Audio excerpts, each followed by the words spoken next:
বিনা সালাতে আপনি মুসলিম দাবি করেন, এটা কি করে হতে পারে?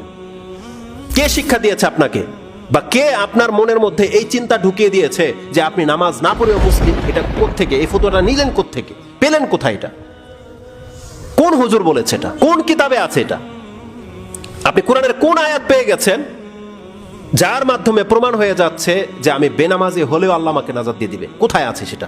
সে হাদিসটা কোনটা যার উপরে ভিত্তি করে আপনি বেনামাজি হয়ে বসে আছেন?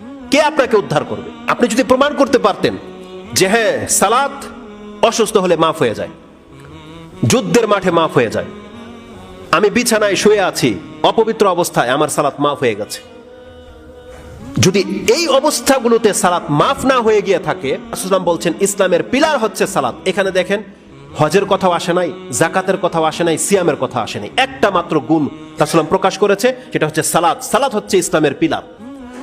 ওয়াজিরওয়াতু সানামিহি আল জিহাদ, এবং প্রত্যেকটা কিছুর উচ্চতর একটা স্থান থাকে যেটা শর্টকাট মানুষ এখানে পৌঁছে যাবে। রাসূলুল্লাহ বলছেন সেই উচ্চতর জায়গায় পৌঁছতে হলে আপনাকে জিহাদ করতে হবে।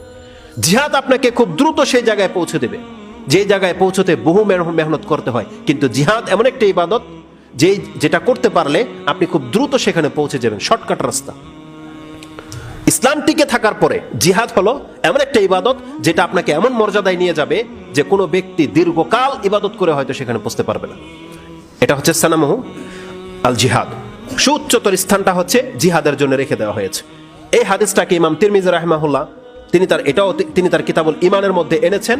হাদিস নাম্বার হচ্ছে 2616, 2616, এবং ইবনে মাজাতে হাদিসটিকে ফিতনার অধ্যায়ে এনেছেন 3997-তে, 3973-এ রয়েছে।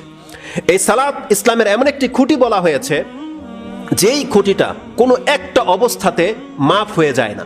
যেমনটা আপনাকে বলেছি, কোনো একটা অবস্থাতে আপনি দেখাতে পারবেন না যে মাফ হয়ে গেছে। যেখানে ঈমান মাফ সেখানে সালাতও মাফ। এই কথাটা বোঝার চেষ্টা করেন। যেখানে আপনার ঈমান মাফ হয়ে যাবে সেখানে আপনার সালাতও মাফ হয়ে যাবে। ঈমান মাফ হয়ে যাবে যখন কোনো ব্যক্তি বেহুশ হয়ে যায়। যখন কোনো ব্যক্তি বেহুশ হয়ে যায় তাহলে তার কাছ থেকে তলব করা হবে না তুমি মুসলিম কি মুসলিম নও, কারণ সে বেহুশ, অজ্ঞান হয়ে গেছে। এখন তার কাছ থেকে সেটা তলব করা হবে না। এখন যে অবস্থায় সে আছে এটাই তার হুকুম, সে মুসলিম। তো যেখানে ঈমান মাফ সেখানে সালাত মাফ। আপনি ঘুমিয়ে আছেন, আপনার উপরে সালাত ফরজ নাই, কিন্তু আপনার সমস্ত শরীর অকেজু, আপনি কোমায় চলে আসছেন, কিন্তু আপনার সেন্স কাজ করতেছে যে আপনি বেঁচে আছেন। ওই অবস্থায় আপনার উপরে সালাত ফরজ। আপনার হাত চলে না, পা চলে না, সেজদা মাফ, রুকু মাফ, বৈঠক মাফ, ইশারা মাফ, সব মাফ। শুধুমাত্র আপনার সংকল্প চলবে যে আপনি এখন সালাতে আছেন, আপনি এখন তাকবীর পাঠ করলেন, আপনি এখন রুকু করলেন, আপনি এখন সেজদা করলেন, শুধু চোখের